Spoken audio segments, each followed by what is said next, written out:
लोगों का स्वागत करता हूँ। हम लोग अभी ये बारे में चर्चा करेंगे कि हमारे पास जो पेशेंट है वो क्योंकि अभी तक हम लोग ऐसे देखते हैं कि ग्रंथों में क्या दिया है, हेतु का प्रभाव वो क्या हुआ है और उसके वजह से क्या संप्राप्ति घटित होती है, वह हम लोगों ने देखा है। लेकिन आज के ज़माने के हिसाब से हमें ये जानना बहुत ज़रूरी है कि जब पेशेंट एंटीबायोटिक्स बहुत ज़्यादा लेके आते हैं तो फिर उसका दुष्प्रभाव होता है, साइड इफ़ेक्ट्स होते हैं। कोई भी आप किताब देखिए मॉडर्न मेडिसिन का, तो उसमें ऐसा बताया है कि ये एंटीबायोटिक का इतना डोज है और इंडिकेशन ये है, कॉन्ट्राइंडिकेशन ये है और एडवर्स इफेक्ट ऐसा है। हर एंटीबायोटिक्स का ये बताया जाता है।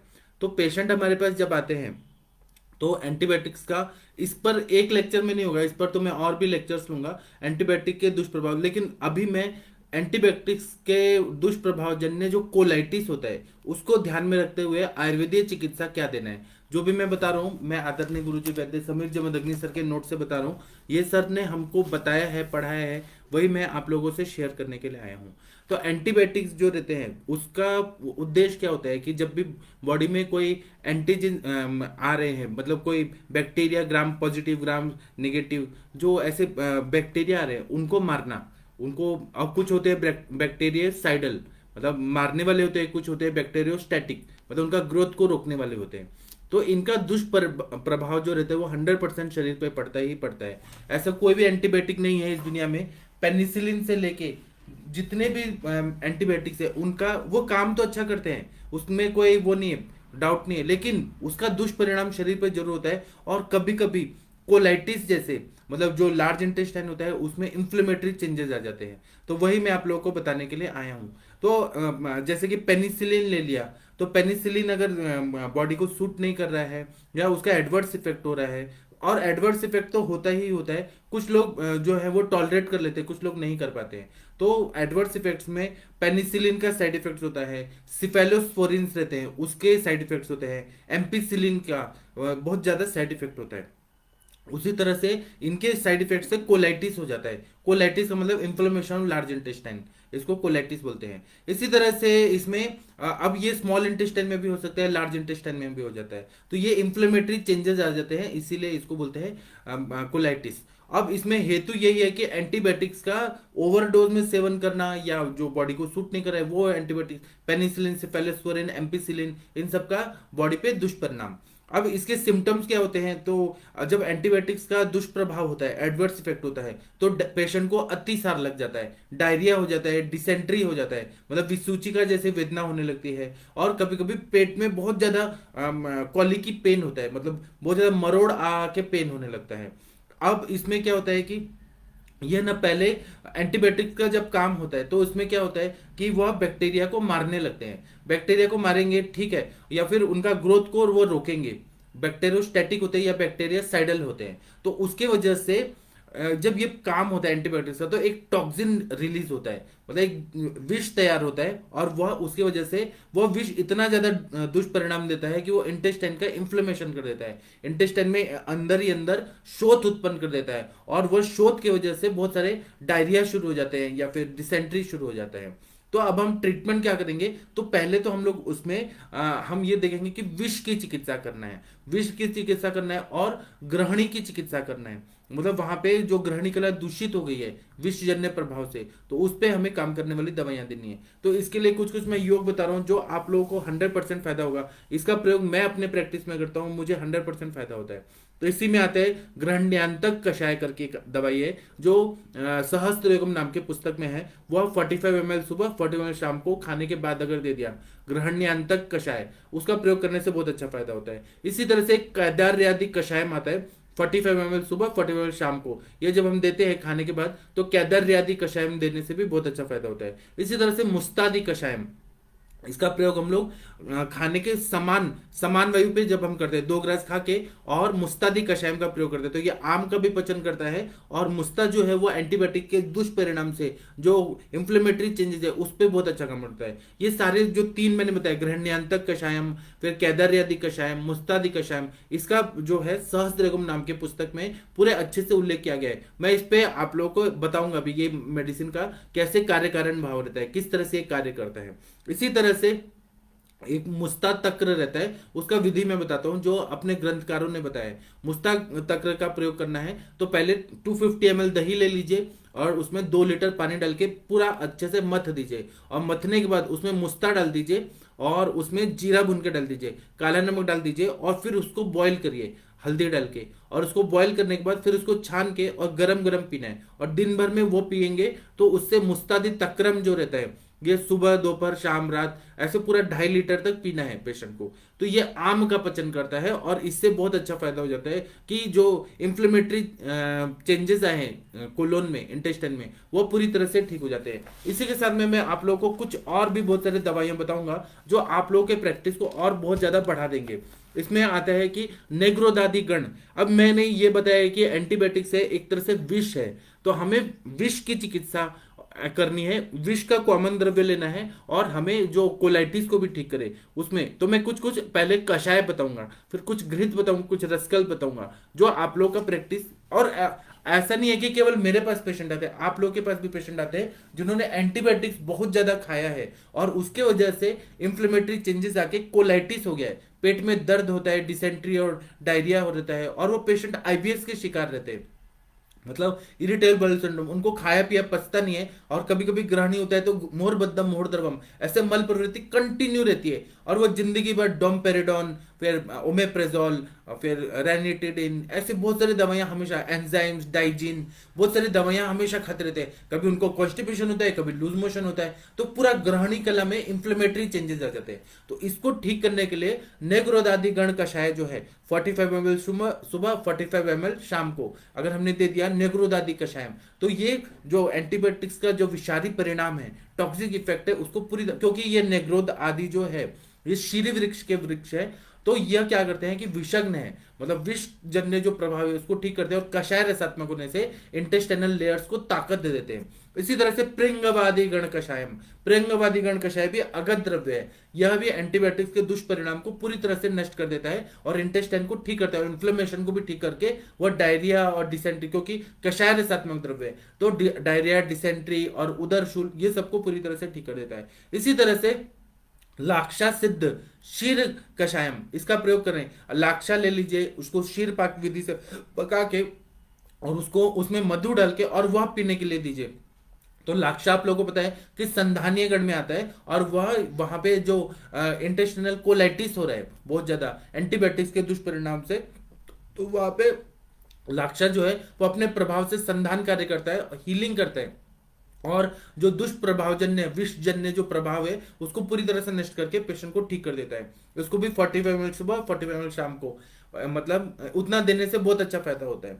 इसी तरह से हम लोग ना उशिरादि कषायम का प्रयोग करते हैं, क्योंकि एंटीबायोटिक्स का यूज करने से कभी कभी पित्त जन्य संप्राप्ति होती है, बहुत ज्यादा हीट बढ़ जाता है, अम्ल पित्त हो जाता है, और आप लोगों ने ये सब देखा है। ऐसा नहीं है कोई भी डॉक्टर की उसको एंटीबायोटिक का साइड इफेक्ट नहीं देखा है अपने पेशेंट में। तो उशिरादि कषायम का प्रयोग करते हैं 45 ml सुबह 45 ml शाम को। ये सहस्त्र योगम में उशिरादि कषायम के बारे में बताया है, इसका प्रयोग करने से बहुत अच्छा फायदा होता है। इसी तरह से पुष्यानुक चूर्ण लेना है और उसमें पुष्यानुक चूर्ण का शरबत बनाना है, मतलब एक गिलास पानी लीजिए, उसमें चीनी मिश्री डालिए और पुष्यानुक चूर्ण मिक्स करके और वह दे दिया जाए। तो जो डिसेंट्री है, डायरिया है, पुष्यानुक चूर्ण खुद ही रसायन द्रव्य है और इतना उसमें अच्छा नाम है, और वो पुष्य नक्षत्र में बनाया हुआ पुष्यानुक चूर्ण है। उसको ये मत सोचिए कि केवल पुष्यानुक चूर्ण हम हैवी मेंसेस में देते हैं या श्वेत प्रदर में ही देते हैं, रक्त प्रदर में देते हैं। वो यहाँ इंटेस्टिनल जो कोलाइटिस है बिकॉज ऑफ एंटीबायोटिक्स का साइड इफेक्ट, एडवर्स इफेक्ट, उसके वजह से पुष्यानुक चूर्ण का शरबत अगर दे दिया, सुबह और शाम दे दिया, तो बहुत बढ़िया काम करता है। उसमें 1 ही चम्मच पुष्यानुक चूर्ण डालना है और 1 गिलास पानी में वो शरबत की तरह बना के सुबह शाम देना है। और किसी किसी को 7 दिन में फायदा होता है, किसी को 1 दिन में फायदा होता है, किसी को 3 महीना लगता है। कितना उसका संप्राप्ति हो गया है, दोष दूष्य समूर्छना हो गया, कितना हो गया है उसके हिसाब से। और मैं जो बता रहा हूं ना, मैं प्रैक्टिकल बता रहा हूं आप लोगों को, ऐसा कोई भी आप लोगों को नहीं बताएगा कि कितना दिन में फायदा होगा। ये दवाइयां, इसके बारे में कोई चर्चा ही नहीं करता है कि एंटीबायोटिक्स का दुष्परिणाम हो जाता है तो कोलाइटिस में क्या देना चाहिए। सब लोग आपको बोलेंगे कि आप बोल परपटी दो, ये कुटिजा रिश दो, बेल का दो, ये सब बोलते हैं, लेकिन एंटीबायोटिक्स का दुष्परिणाम जन्य ये कोई चर्चा ही नहीं करता है कि क्या करना चाहिए। केवल मेरे गुरुजी ने मुझे, जमदग्नि सर ने सिखाया है, वही मैं आप लोगों को शेयर कर रहा हूँ। और मुझे छुपा के रखने में कोई शौक नहीं है, मुझे आप लोगों को बताना है, क्योंकि आप लोगों का प्रैक्टिस अच्छा होगा। आपके पास जो पेशेंट आते हैं एंटीबायोटिक्स का ओवर यूज करके आते हैं, तो आप लोग अगर ये सब मेडिसिन देंगे तो आपके पेशेंट जल्दी ठीक होंगे, फिर आपको सफलता मिलेगी, आपका नाम यश कीर्ति सब मिल जाएगा। और पेशेंट जब एंडोस्कोपी करते हैं, कोलोनोस्कोपी करते हैं, तो उसमें जो इन्फ्लेमेटरी चेंजेस है ना, गायब हो जाता है। मतलब वो बोलते हैं चमत्कार हो गया कि ये कषाय का प्रयोग ये डॉक्टर ने कराया और हमारा तो गायब हो गया। अब कषाय कुछ लोगों को पसंद नहीं आता। आजकल का दुनिया कैसा है कि बहुत ज्यादा मॉडर्न जमाना है, बहुत सारे लोग आते हैं कि आईटी सेक्टर में काम करने वाले होते हैं, और वो बच्चों को ये एंटीबायोटिक्स खा खा के बहुत सारा साइड इफेक्ट हुआ रहता है। तो वो बच्चों को हम कषाय बोलेंगे तो वो एक तो दूर भागेंगे। हम कितना भी आयुर्वेद आयुर्वेद आयुर्वेद जपते रहे कि आयुर्वेद ग्रेट है, ऐसा नहीं, हमें पैलेटेबिलिटी भी देखना है। तो ये सारे जो कषाय के चूर्ण है उसको हनी के साथ मिक्स करके या कैप्सूल में भर के भी आप दे सकते हैं। पेशेंट को कैसे भी शरीर में जाना चाहिए तो आप वैसे दीजिए, या युक्तिपूर्वक और कुछ तो आप करिए कि इसको किस तरह से दिया जाए। या फिर काउंसलिंग करना बहुत जरूरी है, काउंसिल, या फिर इसका घनवटी भी बना सकते हैं। जितने भी द्रव्य मैं बता रहा हूं तो उसका घन पुष्यानु घनवटी भी आता है, तो उसका घनवटी भी दे दिया और ऊपर से शरबत पीने के लिए दे दिया, या फिर आपने अनार का रस दे दिया, आंवले का रस दे दिया, तो वो पेशेंट खुशी खुशी लेगा। अब बोलेंगे काढ़ा बनाओ और कड़वा कड़वा काढ़ा पियो सुबह शाम, तो पेशेंट शायद नहीं उतना एक्सेप्ट करते हैं। बूढ़े लोग करेंगे लेकिन नए जमाना नहीं करते। लेकिन हमें तो प्रैक्टिस करना है और हमें ऐसा काम करना है कि गंजा जो इंसान है, जो टकला इंसान है, उसको भी कंघी बेचना है। मतलब उसको जरूरत नहीं है, तब भी हमको अपना प्रैक्टिस को बढ़ाना है कि आयुर्वेद तो उसके पास भी जाना चाहिए। मार्केटिंग का यही फंडा होता है कि गंजा होता है जिसके बाल नहीं होते उसको भी कंघी बेच के दिखा रहा है। मतलब जो पेशेंट जो है उसको दवाई देना ही है, उसको दवाई लेना है और आयुर्वेद पे उसको नमस्कार करना है आयुर्वेद के। इसलिए आप ऐसा करिए, बहुत अच्छा फायदा होता है। इसी तरह से मुस्तादी शीर कषायम, मतलब आप क्या करिए कि दूध लीजिए और उसमें मुस्ता डालिए और उसको शीरपाक विधि से बना के और उसको दीजिए। अगर पेशेंट शीरपाक मुस्ता वाला नहीं लेना चाहता है तो आप मुस्तादी घनवटी आता है उसको दे के और दूध पिला पीने को बोलिए सुबह शाम, तो बहुत बढ़िया काम करता है। एंटीबायोटिक्स का दुष्परिणाम जन्य जो कोलाइटिस होता है उसमें बहुत अच्छा फायदा होता है। इसी तरह से लाक्षा का प्रयोग करिए, मुस्ता का प्रयोग करिए, शालमली शीर कषायम, लाक्षा मुस्ता और शालमली बहुत बढ़िया काम करता है, विषग्न भी है और बहुत अच्छा हीलिंग करते जाता है। शालमली आप लोगों को मालूम है मोचरस सिद्ध बस्ती हम लोग देते हैं कोलाइटिस में, अल्सरेटिव कोलाइटिस जब हो जाता है, अल्सरेशन हो जाता है, तो हम क्यों ना शालमली का सिद्ध करके शीर, लाक्षा मुस्ता और शालमली का शीर कषाय दिया, बहुत बढ़िया काम करता है। मेरे जो गुरुजी है ना वैद्य समीर जमदग्नि सर, उन्होंने बहुत सारे ग्रंथों का अभ्यास किया है, उसके बाद में बहुत हजारों लाखों पेशेंट देखे हैं और उनमें ये मेडिसिन का प्रयोग किया है, और उसके बाद में अनुभव से लेके हम लोगों को नोट दिया, और वो भी सबको नहीं दिया है, वो मुझे दिया है क्योंकि मैं मतलब मुझे इंटरेस्ट था कि सर के हिसाब से मैं करूं। सबको इतना ऐसा गुड़ जो है वो क्या करते हैं सर ना, ज्यादातर एक फॉर्मूला बुक पकड़ा देते हैं, लेकिन सबको एंटीबायोटिक्स वाला जो दुष्परिणाम जन्य कोलाइटिस का आयुर्वेदिक चिकित्सा ये सबके पास नहीं है। आप सर के स्टूडेंट है 45,000, मैं चैलेंज करता हूँ किसके पास ये नोट्स है, किसी के पास नहीं, मेरे पास है। वो भी मेरे को उन्होंने योग्य समझा इसलिए मुझे दिया, और मैं आप लोगों को योग्य समझ रहा हूं कि मैं आप लोगों को दूंगा, आप लोग बहुत अच्छा करने वाले हैं। इसी तरह से गुडुच्चादि कषायम है, गुडुच्चादि, गुडुची तो आपको मालूम है, गुडुची कटुका तिक्ता स्वादुपाक रसायनी संग्रहणी कषायुष्णा लघ्वी बल्याग्नि दीपनी दोषत्राम त्रिदह में काशंच पांडुताम कामला कुष्ठ बातास्त्र ज्वर कृमि वमिन हरित। तो गुडुची जो है वो रसायन द्रव्य है और बहुत सारे द्रव्यों में, बहुत सारे व्याधियों में इसका प्रयोग होता है। तो इसलिए गुडुच्चादि कषायम के बारे में सहस्त्र योग में बताया है, उसका प्रयोग करिए। आप लोग केवल सुनते जाइए, सुनते जाइए और लिखते जाइए। आप लोग के पास जब भी पेशेंट आते हैं इसमें से जो जो आपको सहस्त्र योगम पुस्तक में जो जो चीज मिलता है उसका प्रयोग करिए, बहुत अच्छा पेशेंट को फायदा होता है। इसी तरह से मुस्तादिगण कषायम 45 ml सुबह 45 ml शाम को ये हम देते हैं, तो एंटीबायोटिक्स के दुष्परिणाम से जो इंटेस्टिनल जो अंदर का जो ये होता है फ्लोरा होता है, अंदर का जो लेयर रहता है, विलाइज रहते हैं, म्यूकोजल लेयर, सब म्यूकोजल लेयर, मस्कुलरिस सेरस लेयर जो रहते हैं ना, उन सब में जो इन्फ्लेमेटरी चेंजेस आए अंदर ही अंदर सूज गया होता है वो बहुत ज्यादा, इसकी वजह से डिसेंट्री लगता है और खाया पिया पचता नहीं है, मोर द्रवा मल प्रवृत्ति होती है, और उसमें एंडोस्कोपी में दिखता है कि बहुत ज्यादा सूजन है। डॉक्टर्स भी ये मानते हैं कि पेट में सूजन है बहुत ज्यादा, इसीलिए वो क्या करते हैं, एंटीबायोटिक्स का दुष्परिणाम है तो और एंटीबायोटिक्स देते हैं, उससे नहीं हुआ तो और एंटीबायोटिक्स देते हैं, उससे नहीं हुआ तो और एंटीबायोटिक्स, और उससे भी और साइड इफेक्ट होके कभी कभी अल्सरेटिव कोलाइटिस हो जाता है। तो फिर वो क्या करते हैं कि उनका लिखा पिक मतलब एक ही चीज है बस, मिसाकोल दो और ये स्टेरॉइड दो, वाइसुलिन दो या प्रेडनिसोलोन दो, उससे भी नहीं होगा तो बोलेंगे इंटेस्टाइन कट करो फेंक दो, लार्ज इंटेस्टाइन और स्मॉल इंटेस्टाइन खींच के रेक्टम में जोड़ दो। ये इलाज नहीं होता है। वो लोग ना इस एंटीबायोटिक्स का दुष्परिणाम को ठीक करने के लिए वो लोग का अभी रिसर्च ही नहीं हुआ है कि हमें क्या देना चाहिए। वो बोलते हैं कि इसका एडवर्स इफेक्ट, लेकिन क्या चिकित्सा क्या है, वो आयुर्वेद में ही है कि हम इसको विष तुल्य मानते हैं और विष की चिकित्सा करते हैं, और अपने जो द्रव्य हैं इनका कोई साइड इफेक्ट नहीं होता है। मुस्तादी गण कषाय आप दीजिए, 1 साल भी दीजिए, कोई साइड इफेक्ट नहीं होगा। गुड़ुच्यादि गण कषाय दीजिए, कोई साइड इफेक्ट नहीं होगा। मतलब और बस में मात्रा से शायद जो मात्रा के हिसाब से दे, 45 ml सुबह 45 ml शाम को, इतना ही देना है, हमें ज्यादा नहीं देना है कि काढ़ा दे रहे हैं और उल्टी हो जाए। हमारा यही दुष्परिणाम है कि मात्रा कम या ज्यादा नहीं होना चाहिए, अति सर्वत्र वर्जित, ये आचार्यों ने बता दिया है। इसी तरह से कुछ चूर्ण मैं बता रहा हूं जो आप लोग के प्रैक्टिस को बहुत अच्छा चार चांद लगा देगा। तो प्रियंगु चूर्णम, प्रियंगु का वनस्पति का चूर्ण लेके आइए और वह 5 ग्राम सुबह 5 ग्राम शाम को शहद के साथ चटाइए। तो इससे जो एंटीबायोटिक्स का दुष्परिणाम है, भले पेनिसिलिन हुआ, फर्स्ट जनरेशन एंटीबायोटिक्स हुआ, सेकंड जनरेशन एंटीबायोटिक हुआ, third generation antibiotic, fourth generation antibiotic, उसके बाद तो एंटीबायोटिक ही नहीं है, तो या ब्रॉड स्पेक्ट्रम एंटीबायोटिक्स जो बोला जाता है, उसका जो दुष्परिणाम होता है उससे बहुत अच्छा फायदा होता है। बहुत सारे पेशेंट आते हैं एंटीबायोटिक्स के दुष्परिणाम से मुंह में छाले पड़ जाते हैं, बहुत सारे एंटीबायोटिक्स लेके आते हैं, बॉडी में हीट बढ़ जाता है, बहुत ज्यादा लोगों को मतलब बहुत सारे दुष्परिणाम दिखने को आते हैं, नौशिया होता है, वॉमिटिंग होता है, और जो बहुत सालों से ले रहे हैं। अब क्या है ना कि आजकल एलोपैथी के जो जीपीज हैं, जनरल प्रैक्टिशनर्स हैं, वो लोग ना ज्यादा ज्यादा डोज में लोगों को ना एंटीबायोटिक्स देते हैं कि उनका प्रैक्टिस बढ़े और जल्दी जल्दी रिजल्ट आए।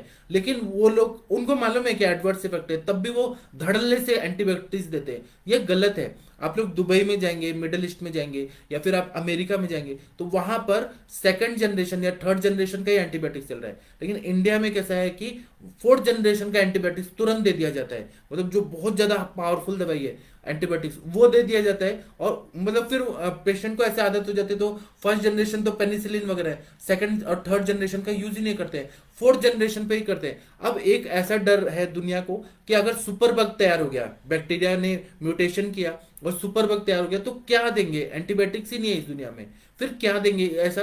और इसीलिए ना मिडल ईस्ट में या अमेरिका में या यूरोपियन कंट्रीज में ऐसा बोला जाता है कि आप फोर्थ जनरेशन बचा के रखो, ताकि हम लोग एक जनरेशन की दवाइयों का हम लोग यूज कर सके इमरजेंसी में। हर समय अगर फोर्थ जनरेशन का ही करेंगे तो बहुत साइड इफेक्ट होता है, साइड इफेक्ट भी होता है, और उसके बाद में दवाई नहीं है, तो फिर बैक्टीरिया और ज्यादा पावरफुल हो गया, तो क्या दिया जाएगा, अभी तो रिसर्च हुआ ही नहीं है इतने सालों से। उसी तरह से पुष्यानुक चूर्ण है, उसको अगर हमने एक एक चम्मच सुबह शाम शहद के साथ दिया तो उसका भी दुष्परिणाम जो है एंटीबायोटिक्स का वो ठीक हो जाता है। इसी तरह से लाक्षादी चूर्ण है, यष्टि मधु चूर्ण है, लोद्र चूर्ण है, ये सब एक एक चम्मच सुबह शाम दे दिया। और अगर हमने ये नारियल के पानी के साथ दिया या शहद के साथ दिया तो बहुत अच्छा फायदा होता है। लोद्र चूर्ण का तो 100% फायदा होता है। लोद्र जो है वो कषाय रसात्मक रहता है, वह कोलाइटिस में तो बहुत अच्छा फायदा करता है। और लोद्र के सारा रस वीर्य विपाक और गर्म गुण कर्म सब देखे तो अगर हम लोग नारियल पानी के साथ देते हैं तो बहुत बढ़िया काम करता है। इसी तरह से उत्पल चूर्ण, कमल का चूर्ण अगर देते हैं तो वह भी एक एक चम्मच सुबह शाम देने से बहुत अच्छा फायदा होता है। इसी तरह से कुछ शरबत के रूप में हम लोग दे सकते हैं, जैसे चंदन है, मनुका, द्राक्षा है, वासा है, शतावरी है, सारीवा है। यह न पित्त जन्य जो संप्राप्ति हुई है एंटीबायोटिक्स के दुष्परिणाम से, चंदन, द्राक्षा, वासा, शतावरी और सारीवा बहुत बढ़िया काम करता है, इसका शरबत दे दीजिए। इसी तरह से प्रोलॉन्ग यूज ऑफ गुड़ुच्यादि कषाय इज यूजफुल, मतलब कंटिन्यू आप 3 साल 4 साल अगर देंगे तो गुड़ुच्यादि कषाय का बहुत अच्छा फायदा होता है, पूरा इंटेस्टाइनल लेयर जो रहती है मजबूत हो जाती है। इसी तरह से अनुवासन बस्ती अगर हम देते हैं, मुरीवेणा तेल, क्योंकि मुरीवेणा तेल जो है एंटी इंफ्लेमेटरी उसमें मतलब एक्शन होता है, तो मुरीवेणा तेल का अगर हम लोगों ने 100 ml तक मात्रा बस्ती कंटिन्यू दे दिया तो बहुत अच्छा फायदा होता है। इसी तरह से नारियल तेल में बनाया हुआ नल पर मादी केरम करके होता है, जो नारियल तेल में सिद्ध किया रहता है उसको केर ऐसे द्रव्य बोलते हैं। तो नल पर मादी केरम का प्रयोग करते हैं या पिच्छा बस्ती का प्रयोग करते हैं। तो ये जो कोलाइटिस है जो एंटीबायोटिक्स के एडवर्स इफेक्ट्स हुए उसमें बहुत अच्छा फायदा होता है। इसी तरह से अष्टक्षरी गुलिका है। फिर बहुत सारे ऐसे दवाइयां हैं जो बहुत अच्छा काम करते हैं, जैसे कैदर्यादि बटी है, चांगेरियादि गुटिका है, इसका बहुत अच्छा फायदा होता है। विलवादी गुटिका जो विषग्न है, विलवादी गुटिका आप लोगों ने पढ़ा होगा अग्र तंत्र में, उसका प्रयोग करने से बहुत अच्छा फायदा होता है। इसी तरह से कुछ घृत कल्पनाएं, दीपन पाचन करके हम लोग कुछ घृत देते हैं जो कोलाइटिस में अच्छा काम करता है, जैसे कि महातिक्त घृतम है, तिक्ता घृतम है, चांगेरियादि घृतम है, श्रद्धोद घृतम है। श्रद्धोद घृतम का इतना बढ़िया काम होता है ना, एंटीबायोटिक्स के दुष्परिणाम में बहुत बढ़िया काम करता है। इसी तरह से वृक्ष घृतम है। वृक्ष जितनी भी दवाएं, जैसे कपिकच्चु सिद्ध घृत है, विदार्यादि घृत है, अश्वगंधा घृत है, जो भी वृक्ष घृत है उसका प्रयोग करते हैं, या तो कॉम्बिनेशन में करिए या फिर बकरे का जो अंडकोश होता है उससे सिद्ध जो घृत होता है वस्त्यांड घृत, उसका भी प्रयोग करते हैं, क्योंकि शुक्र धातु जितना अच्छा होगा उतना रीजनरेशन का कार्य करता है। कभी कभी ईर मुंगली सिद्ध घृत है, व्याघ्र ये जो रहता है एरंड जो रहता है ना, व्याघ्र एरंड, जिसको हम लोग मोगली एरंड मराठी में बोलते हैं, ईर मुंगली घृत, वह कैंसर जैसे उसमें फायदा करता है, और एंटीबायोटिक्स के दुष्परिणाम से जो कोलाइटिस होता है उसमें भी बहुत बढ़िया काम करता है। इसी तरह से रस औषधि अगर हम लोग देखते हैं तो क्या क्या काम करता है, तो प्रवाल पिष्टी, क्योंकि यहाँ पे पित्त बढ़ा हुआ रहता है एंटीबायोटिक्स का ओवर यूज से, तो प्रवाल पिष्टी का प्रयोग करेंगे अगर एक एक चुटकी के मात्रा में या एक एक चम्मच भी करें, पेशेंट कितना अफोर्ड कर सकता है और कितना कंडीशन खराब है उस हिसाब से प्रवाल पिष्टी का प्रयोग करते हैं। सर्ज रस का भस्म का प्रयोग करते हैं, बहुत अच्छा काम करता है। इसी तरह से महागंधक रस परपटी, गंधक युक्त जो रस परपटी बनती है उसका प्रयोग करते हैं तो बहुत अच्छा फायदा होता है। बोल परपटी का प्रयोग होता है, रस परपटी का प्रयोग होता है, महातिक्त घृत पंचतिक्त घृत गुगुल, कैशोर गुगुल और एकेटी का और सूक्ष्म त्रिफला का तो बहुत बढ़िया काम करता है। एंटीबायोटिक्स का जो दुष्परिणाम है उसको दूर करने के लिए सूक्ष्म त्रिफला 2 गोली सुबह शाम बीडी में खाने के बाद दे दीजिए। फिर एकेटी अमृता गुगुल, कैशोर गुगुल, त्रिफला गुगुल, इसका प्रयोग करते हैं तो कोलाइटिस, कोलाइटिस मतलब क्या होता है, इन्फ्लेमेशन, इन्फ्लेमेशन के लिए आयुर्वेद का ये जो दवाइयां हैं एकेटी और सूक्ष्म त्रिफला बहुत अच्छा फायदा करता है। और इसमें बकरी का दूध पिलाना बहुत श्रेष्ठ रहता है। और हमें ना जब ये धातुओं का जो क्षय हुआ है या धातु पाक जैसे कंडीशन आ गई है उसकी चिकित्सा करने के लिए हम लोग माक्षिक भस्म का प्रयोग कर सकते हैं, फिर शुद्धोदघृत का प्रयोग कर सकते हैं, फिर स्वर्णकल्प जैसे स्वर्ण मालिनी वसंत का प्रयोग कर सकते हैं, वहां पे अगर क्षय हुआ है तो बहुत अच्छा काम करता है। इसी तरह से हम लोग के पास जब कोलाइटिस के पेशेंट आते हैं तो उनको पेट दर्द हो रहा होता है, तो उसमें पेट दर्द को ठीक करने के लिए हम लोग हिंगू वचादी चूर्णम का प्रयोग करते हैं, तो वायु का अनुलोमन हो जाता है। उसी तरह से ये अदरक के स्वरस में आप ये शहद मिला के अगर दे दें तो उससे भी बहुत ज्यादा दीपन पाचन कार्य करता है, वो अच्छा काम करता है। इस तरह से अभ्यारिष्ट का प्रयोग करते हैं तो बहुत अच्छा काम करता है। दुरालाबाद्यरिष्ट, दंत्यादिरिष्ट, पिपल्यासवम, इसका प्रयोग बहुत बढ़िया काम करता है। इसी तरह से सुकुमार लेहम, यह भी जो रहता है वो बहुत बढ़िया, जब पेट दर्द हो रहा है तो सुकुमार लेहम देंगे तो वायु अच्छे से मतलब विरेचन हो जाएगा, पेट अच्छे से साफ होगा। मणिभद्र लेहम, त्रिवित लेहम, मतलब हमें किसी तरह से पित्त को निकालना है तो हमें विरेचन का प्रयोग करना है। कल्याणक गुड़म का प्रयोग करते हैं तो विषजन्य जो संप्राप्ति है उसमें बहुत अच्छा काम करता है। इसी तरह से चांगेर आदि घृतम का प्रयोग करते हैं तो बहुत अच्छा फायदा करता है। इसी तरह से और भी बहुत सारे दवाइयां हैं, निर्गुंडी आदि कषायम है, निर्गुंडी से बनाया हुआ कषायम है। अमृतोत्तरम कषायम, वह गुड़ुची से बनाया हुआ रहता है। आरक वदादि कषायम, उसका प्रयोग करने से बहुत अच्छा फायदा होता है। फिर कैशोर गुलिका, फिर उसके बाद में कृमिग्न, कभी कभी कृमिजन्य संप्राप्ति भी हो जाती है, एंटीबायोटिक्स का प्रयोग कर रहे हैं वहां पे इंफ्लेमेटरी चेंजेस आ गए और उसके साथ में फिर वो दूध वगैरह खिलाते हैं, बहुत ज्यादा हाई प्रोटीन डाइट खिलाते हैं और अभिसंधि पदार्थ खिलाते हैं, उससे कृमि हो जाती है। तो कृमिग्न वटी, कृमि मुद्गर रस, कृमि कुठार रस, इसका प्रयोग करते हैं। मतलब एंटीबायोटिक्स का दुष्परिणाम होके कॉम्प्लिकेशन पे क्या कॉम्प्लिकेशन हुआ है उसको भी अभ्यास करना बहुत जरूरी है। और उस हिसाब से कृमि अगर है तो कृमिग्न दवाइयां देते हैं, विडंगारिश देते हैं, कृमि कुठार रस, कृमि मुद्गर रस, इसका प्रयोग करते हैं। कृमिग्न गण का काढ़ा देते हैं तो बहुत अच्छा फायदा होता है। विडंगारिश का तो बहुत अच्छा फायदा होता है। निम्ब अमृतादि कषायम का प्रयोग करते हैं, बहुत अच्छा फायदा होता है। खदिरारिष्टम का प्रयोग करने से फायदा होता है। चित्रकासवम का प्रयोग करने से फायदा होता है। इस तरह से मैंने आप लोगों को एक आइडिया दे दिया है। अब आपके पास जो भी पेशेंट आएंगे आप कोई भी मेडिसिन सेलेक्ट करिए, लेकिन आपका पेशेंट ठीक होना चाहिए, ये ध्यान में रख के आप लोग करिए, बहुत अच्छा रिजल्ट आएगा। अब मैं आप लोग के जो भी कॉमेंट है वो आप लोग लिख दीजिए, मैं उसका उत्तर देने का कोशिश करूंगा। आप लोग भारत के सर्वश्रेष्ठ चिकित्सक हैं तो आप लोग ना इंटेलिजेंट लोग हैं, आप प्रश्न पूछिए और डिफिकल्ट डिफिकल्ट क्वेश्चन पूछिए। जितना डिफिकल्ट क्वेश्चन पूछेंगे उतना मेरे को और मजा आएगा। हाँ, आप लोग को मैं नमस्ते बोलता हूँ। प्रीति जी बोल रही है प्रणाम सर, फेस पर बहुत ज्यादा हेयर्स आ रहे हैं तो क्या देना चाहिए? इसमें लोम शातन योग आता है। मैं आपको अभी जो इंटरेक्टिव सेशन होगा ना उसमें आप आइए तो मैं आपको बताता हूँ। डॉक्टर सुनील जी नमस्ते प्रणाम आपको। डॉक्टर दिनेश पटेल जी नमस्ते प्रणाम आपको। डॉक्टर विनय अग्रवाल जी नमस्ते प्रणाम आपको। डॉक्टर कंचन जी नमस्ते प्रणाम आपको। आप लोग भारत के सर्वश्रेष्ठ चिकित्सक हैं और मैं जो बता रहा हूं ये आप लोगों को जरूर काम आने वाला है। ये क्योंकि और आज सैटरडे स्पेशल मैंने इसीलिए सर से बोला था, नवीन जोशी सर से, कि मुझे एंटीबायोटिक्स जन्य जो ये जो एडवर्स इफेक्ट है उस पर मुझे पढ़ाना है। तो सर ने कहा कि ये बहुत जरूरी है बताना अपने वैद्य लोगों को। कंचन जी नमस्ते प्रणाम आपको। डॉक्टर रविशंकर जी नमस्ते प्रणाम आपको। डॉक्टर लक्ष्मी जी नमस्ते प्रणाम आपको। डॉक्टर ताराचंद जी नमस्ते प्रणाम आपको। डॉक्टर रूपाली जी नमस्ते प्रणाम आपको। डॉक्टर वर्षा पटेल जी बोल रहे हैं कि बहुत बहुत उपयोगी ज्ञान प्राप्त हो रहा है, आपका बहुत बहुत धन्यवाद, thank you thank you. Doctor Arvind ji नमस्ते प्रणाम आपको। डॉक्टर गगन अग्रवाल जी नमस्ते प्रणाम आपको। डॉक्टर संजय शर्मा जी नमस्ते प्रणाम आपको। डॉक्टर विवेक अवस्थी जी नमस्ते प्रणाम आपको। डॉक्टर हितेश जी नमस्ते प्रणाम आपको। मैं महान नहीं हूँ, आयुर्वेद महान है। मैं तो बस आयुर्वेद को बता रहा हूँ आप लोग को। सुबोध वर्मा जी नमस्ते प्रणाम आपको। डॉक्टर आकांक्षा जी नमस्ते प्रणाम आपको। डॉक्टर राजेंद्र कुंद्रा जी नमस्ते प्रणाम आपको।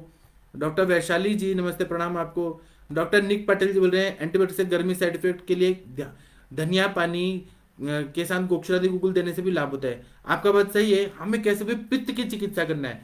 धनिया और गोक्षुरादि गुगुल, धनिया का पानी, धनिया का फांड, ये सब देने से, या धनिया का आदि हिम देने से बहुत अच्छा फायदा होता है। लेकिन अगर मैंने बोला ना कि केवल धनिया का हिम दीजिए तो लोग बोलेंगे कि ये तो सिंपल चीज बता रहे हैं, इसलिए मैं थोड़ा हार्ड हार्ड जो अपने वो है वह सब मैंने बताया। धनिया का पानी बहुत बढ़िया काम करता है, धनिया और जीरा का पानी, और गोक्षरादि गुगुल देने से भी बहुत अच्छा फायदा होता है।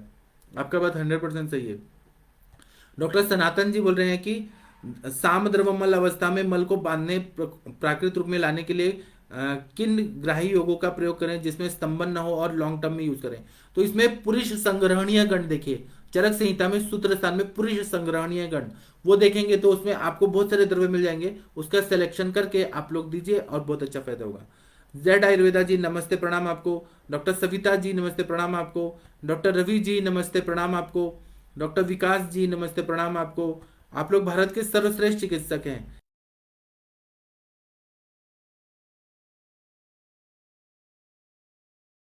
है कि हमें शोधन करा देना चाहिए, साल में वसंत ऋतु में वमन करा दें, फिर ग्रीष्म ऋतु में बस्ती करा दें कुछ दिन, और जो शरद ऋतु है उसमें हम लोग रक्त मोक्षण करा दें या फिर हम लोग विरेचन करा दें। तो जो शोधन प्रक्रिया है वो अगर करते हैं तो बार बार किडनी स्टोन नहीं बनता है। इसके साथ में हम गोखरू का काढ़ा जो रहता है, गोक्षुर का काढ़ा दे सकते हैं, वरुण आदि कषाय दे सकते हैं। 1 साल 2 साल 3 साल 5 साल आप कंटिन्यू दीजिए ना।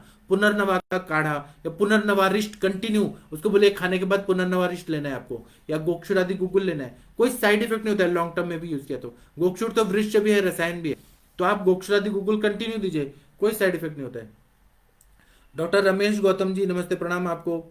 डॉक्टर वर्षा जी बोल रहे हैं कि पेट दर्द अदरक सोरस के साथ देना है। पेट दर्द में मैंने अदरक सोरस शहद के साथ बोला या तक्र के साथ देना है। मैंने इसलिए पेट दर्द में बोला कि अगर आम जन्य संप्राप्ति है तो आम को पचाने के लिए अदरक सोरस, नहीं तो आप हिंगू वचादि चूर्ण है, हिंग वाष्टक चूर्ण है, वो पेट दर्द में बहुत अच्छा काम करता है। या हिंग का आप नाभि पूरण करिए, हिंग में पानी डाल के नाभि में लगा दीजिए, बहुत बढ़िया काम करता है। ऐसे बहुत सारे द्रव्य हैं। और या फिर आप ये नीरू बस्ती दे दीजिए, बहुत अच्छा फायदा होता है। डॉक्टर गौरव खुराना जी नमस्ते प्रणाम आपको। नीरू बस्ती में आप दशमूल काढ़े का, त्रिफला काढ़ा का बस्ती दे दीजिए, पेट दर्द ठीक हो जाएगा। डॉक्टर विश्वनाथ जी नमस्ते। मैं तो क्या करता हूँ, पेट दर्द के पेशेंट आते हैं ना, मैं लशुनादि वटी खिला देता हूँ पेशेंट को ना, एकदम तुरंत ही फायदा होता है। पेट दर्द की सर्वश्रेष्ठ दवाई में देखें तो शंखवटी, फिर उसके बाद में लशुनादि वटी, लहसुन जो है वो अनुलोमन करता है, लशुनादि वटी बहुत बढ़िया काम करता है। डॉक्टर विश्वनाथ जी नमस्ते प्रणाम आपको। ताराचंद जी बोल रहे हैं कि आईबीएस और कोलाइटिस में डिफरेंस। आप ना एलोपैथी के डॉक्टर हैं, allopathy doctor with Ayurvedic degree, तो आप ये ढूंढिए कोलाइटिस और आईबीएस में क्या डिफरेंस है, ये आप देखिए। मैं उसको ग्रहणी रोग बोलता हूँ और मैं ग्रहणी रोग की चिकित्सा करूंगा, और वो भी वातज पित्तज कफज ग्रहणी सन्निपातज ग्रहणी, उस हिसाब से मैं करूंगा। आईबीएस और कोलाइटिस में आप हैरिसन बुक निकालिए और उसमें अच्छे से आपको बताएगा। जेड आयुर्वेदा जी बोले अमीर रस के बारे में। सर मैंने अमीर रस पे एक लेक्चर लिया है, आप आयुष दर्पण के चैनल पर जाइए यूट्यूब में, और वहां अमीर रस के बारे में विस्तार से मैं बताया। डॉक्टर विजय जी बोल रहे हैं आपसे कहाँ मिल सकते हैं। सर मैं तो आपके साथ ही हूँ। मैं तो यहाँ सुबह आप 6 बजे आप देखिए माधव निदान की क्लास में मिलता हूँ, 7 बजे अष्टांग हृदय की क्लास में मिलता हूँ, फिर 7 बजे शाम को मैं यहाँ फेसबुक लाइव करता हूँ, फिर 8:15 से 9 9:30 बजे आपके साथ ही हूँ। तो मैं यहीं पे मिल सकता हूँ आपको। ऐसे मिलना है तो आपको पुणे में आना पड़ेगा, डॉक्टर अरविंद पाठक पुणे, ऐसे आप टाइप करिए आयुर्वेदिक डॉक्टर तो आपको गूगल पे मिल जाएगा, मेरा एड्रेस सब मिल जाएगा आपको। डॉक्टर सुनील जी नमस्ते प्रणाम आपको। डॉक्टर विश्वनाथ जी बोल रहे हैं इसमें रसायन क्या दे सकते हैं। रसायन आप ये दीजिए ना, ब्रह्म रसायन दीजिए, आमलकी रसायन दीजिए, त्रिफला रसायन दीजिए, आमलकी घृत दीजिए, मतलब जो अपने रसायन वाले हैं वही चीज देना है हमें यहाँ पे। बिल्वा वाले दीजिए, बिल्व का तो बहुत अच्छा रोल रहता है कोलेटिस के कंडीशन में, बिल्व या पिपल्यादि रसायन दीजिए। लेकिन पिपल्यादि रसायन हम इसलिए नहीं देते हैं क्योंकि अगर एंटीबायोटिक से उष्णता बढ़ी है और पिपली रसायन देंगे तो और उष्णता बढ़ने का चांसेस रहता है। हमें यहाँ पे पित्त शामक चिकित्सा करना है। डॉक्टर हितेश जी बोले महान पैथी के भी महान ही होते हैं। थैंक यू थैंक यू आप, इसलिए तो मैं आप लोग को ग्रेट बोलता हूँ, आप लोग श्रेष्ठ चिकित्सक हैं। लक्ष्मी मौर्य जी बोले हैं कि 16 ईयर मेल पनीर या कुछ भी हाई प्रोटीन फूड लेता है तो उसको बार बार मोशन हो जाता है, इसमें क्या दे सकते हैं आप। पहले तो संक्षेपता क्रिया को निदान परिवर्जनम, निदान परिवर्जन कर दीजिए। पनीर उसको बोले बिल्कुल नहीं खाना है 2 साल, और आप ग्रहणी की चिकित्सा करिए तो आप इसमें परपटी कल्प दीजिए, रस परपटी, कुटज परपटी, लौह परपटी, स्वर्ण परपटी, पंचामृत परपटी, ये सब परपटी कल्प दीजिए। तक्र के साथ दीजिए, तकरा रिश दीजिए, द्राक्षासव दीजिए, द्राक्षा रिश दीजिए, पुनर्नवा रिश दीजिए, मृदुका रिश दीजिए, ये सब आसव रिश दीजिए, लवण भास्कर चूर्ण दीजिए, या मैं बहुत सारे बता रहा हूँ सब नहीं देना है। हिंगवाष्टक चूर्ण दीजिए, दाढ़ी माष्टक चूर्ण है, अजमोदादी चूर्ण है, ये सब जो दीपन पाचन करने वाले द्रव्य हैं वह देके अग्नि को प्रदीप्त करिए। आम का पचन करिए, अगर जरूरत है तो शोधन करिए, वमन विरेचन बस्ती नस्य रक्त मोक्षण करिए, उसका ग्रहणी कला को शुद्ध करिए, और उसके बाद में फिर आप बोलिए कि अब पनीर खाओ और जितना खाना है खाओ, लेकिन बिना भूख के मत खाना खाओ। फिर ऐसे बोलेंगे तो पेशेंट परमानेंट ठीक हो जाएगा। डॉक्टर वर्षा जी, वर्षा जी आपको अगर कोई क्वेश्चन पूछना है तो आप यहाँ इंटरेक्टिव सेशन में क्यों नहीं आती हैं। इंटरेक्टिव सेशन में आइए और आप जोर जोर से क्वेश्चन पूछिए और आंसर भी बताइए आप ही, बहुत मजा आएगा। वर्षा जी आप इंटरेक्टिव सेशन में आइए। डॉक्टर नितिन जी बोल रहे हैं कि सर शुक्र क्षय से पेशेंट क्रुश हुआ है तो वात पित्त प्रकृति को 20 ईयर मेल दीपन, क्या बोल रहे हैं, 1 मिनट, दीपन पाचन के लिए बात क्या दें। तो इसमें रस औषधि अगर देने तो शुक्र वल्लभ रस है, कामनी विद्रावण रस है, स्वर्णकल्प में रसेंद्र काम चूड़ामणि है, सिद्ध मकर ध्वज है, बंग भस्म है, त्रिभंग भस्म है, बहुत सारी दवाइयां, ब्रॉड स्पेक्ट्रम ऑफ मेडिसिन है, इसका प्रयोग करिए बहुत अच्छा। या वृक्ष योग है, अश्वगंधा है, फिर उसके बाद में विदारी है, मुसली है, कपिकच्चू है, शुंठी है, गोक्षुर है, बहुत सारे द्रव्य हैं। शतावरी का तो प्रयोग बहुत अच्छा रहता है। राजधवन जी नमस्ते प्रणाम आपको। वैद्य विमल कुमार जी नमस्ते प्रणाम आपको। डॉक्टर सुवर्णा जी नमस्ते प्रणाम आपको। मैं अपना व्हाट्सअप नंबर देता हूँ, आप लोग अगर इसमें हमारा व्हाट्सएप ग्रुप में ज्वाइन होना चाहते हैं तो आप मुझे मैसेज करिए, मैं गूगल लिंक दूंगा आप लोग को, क्योंकि आप लोग मुझे बहुत अच्छे लगते हैं। मैं चाहता हूं कि आप लोग हमारे साथ आए और आप हमसे जुड़े रहें, और आपको जो भी डिफिकल्टी आती है प्रैक्टिस में आप पूछिए, बिंदास होकर पूछिए। मुझे अगर फ़ोन करना है तो सुबह 8 से 11 के बीच में करिए, शाम को मत करिए। डॉक्टर सविता जी बोल रही हैं विमल मेहता जी का बहुत अच्छा क्वेश्चन है। अभी देखिए 2-3 लोगों का क्वेश्चन भी अच्छा आ रहा है। विमल मेहता जी बोले पेशेंट का कंप्लेंट है कि उसको बल्कि स्टूल या जो भी जाता है वह सभी निकल जाते हैं, यानी खाना खाने के बाद तुरंत निकल जाता है, 8 बार जाना पड़ता है। इसमें क्या चाहिए, आप इसमें दीपन पाचन करिए ना। सबसे अच्छा है कि आप बेल का चूर्ण दीजिए, बेल का अवलेह दीजिए, जो दीपन पाचन करने वाले द्रव्य हैं जो पक्वाशयगत वात को ठीक करते हैं। या फिर आप क्या करिए कि आप कुटजारिश दीजिए, या फिर आप उसमें परपट्टी कल्प दीजिए। तो हमें ना ग्रहणी की पूरी चिकित्सा करनी है, और इसमें वातज पित्तज कफज ग्रहणी क्या है। अगर आपको वातज पित्तज कफज ग्रहणी पढ़ना है, सुनना है, समझना है तो आप सुबह माधव निदान की क्लास मंडे को होगी, वह आप आइए और हम लोग डिस्कस करेंगे, तो आपको अच्छे से समझ आएगा कि वातज ग्रहणी क्या होता है, पित्तज ग्रहणी क्या होता है, कफज ग्रहणी। सुबह 6 बजे उठ के आना पड़ेगा और आपको जूम पे सुनना पड़ेगा, फेसबुक लाइव पे आता है, और आप देखिए, समझिए, एनालिसिस करिए, तो आपको एक दृष्टिकोण मिलेगा। डॉक्टर परेश जी नमस्ते प्रणाम आपको। निशिगंधा जी बोले sir kindly tell how to join Sambhashan. तो आप क्या करिए कि आप व्हाट्सएप ग्रुप ज्वाइन करें। निशिगंधा जी आप व्हाट्सएप ग्रुप ज्वाइन करने के लिए मेरे को मैसेज करें, मेरा नंबर है आपके पास, मैंने अभी नंबर दिया है, उसमें व्हाट्सएप पे मैं आपको गूगल लिंक दूंगा, तो गूगल फॉर्म भर दीजिए और फिर आपको ग्रुप में ऐड कर लिया जाएगा। डॉक्टर नितिन जी बोल रहे हैं मकर ध्वज शुक्र वल्लभ ये योग देने से नाइट फॉल नहीं होगा क्या। आप अगर शरीर का शुद्धि नहीं करेंगे और ज्यादा मात्रा में देंगे तो नाइटफॉल होगा ही ना। आप लेकिन रसकल्प ही क्यों देंगे इतना पावरफुल दवाइयाँ? आप उसको वृक्ष दवाइयाँ दीजिए, और नाइटफॉल हो तो हो ना। उसको बोलिए कि नाइटफॉल नहीं करना है, रनिंग करे, क्रिकेट खेले, फुटबॉल खेले, टीवी चैनल में कुछ स्पोर्ट्स चैनल देखे। उसका माइंड पे तो उसको ही कंट्रोल करना पड़ेगा। डॉक्टर चंद्रशेखर जी नमस्ते, प्रणाम आपको। हमें कोई भी दवाइयाँ देनी है ना, तो ऐसे ही दवाइयाँ नहीं देनी है, फॉर्मूला बेस नहीं देना है। हमें पेशेंट टू पेशेंट उसको कितना, उसका मन कितना है, वृक्ष दवाइयों देने के लिए बोला है कि पेशेंट का जितेंद्र है कि नहीं, वो देखना जरूरी है। आपने मकर ध्वज दिया और शुक्र वाला दिया और उसने रेप कर दिया, तो सारा आप पे आ जाएगा कि ये डॉक्टर ने दवाई दिया कि कंट्रोल नहीं हुआ। हमें कोई भी दवाइयाँ किसी भी को किसी भी ज्यादा मात्रा में नहीं देना है, नहीं तो फिर और ऐसे मैंने देखा है कि पेशेंट को ना डॉक्टर लोग पैसा कमाने के लिए बहुत सारे अपने वृक्ष दवाइयाँ देते हैं और बाद में बहुत गलत गलत काम हो जाते हैं। तो हमें ऐसा नहीं करना है, हमारे पेशेंट को सात्विक रखना है, बहुत ज्यादा तामसिक करके व्यभिचार नहीं बढ़ाना है। डॉक्टर पंकज जी नमस्ते, प्रणाम आपको।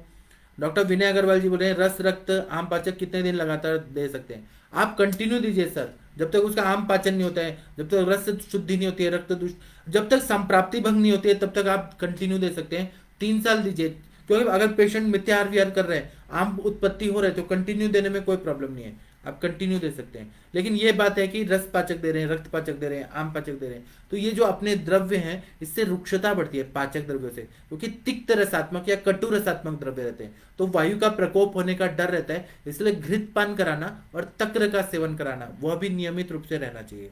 तो घृत का पान हम 50 to 100 ml करते हैं, लेकिन घृत तो देना ही चाहिए। ये जो भी आप दे रहे हैं, पाचन होने के बाद एक ऐसा स्टेज आता है कि रुक्षता बढ़ने का डर रहता है, और हम वो एनालिसिस कैच नहीं कर सकते कि कितना उसका रुक्षता बढ़ रहा है, हमें बाद में पता चलता है कि बहुत रुक्ष, इसलिए घृत के साथ दे दिया ना तो कोई प्रॉब्लम नहीं रहती है। डॉक्टर ईश्वर जी नमस्ते, प्रणाम आपको। मैं अभी का लेक्चर समाप्त करता हूँ, आप लोग बहुत अच्छे लगते हैं मुझे। अभी हम 8:15 बजे मिलेंगे। प्रणाम सभी लोगों को।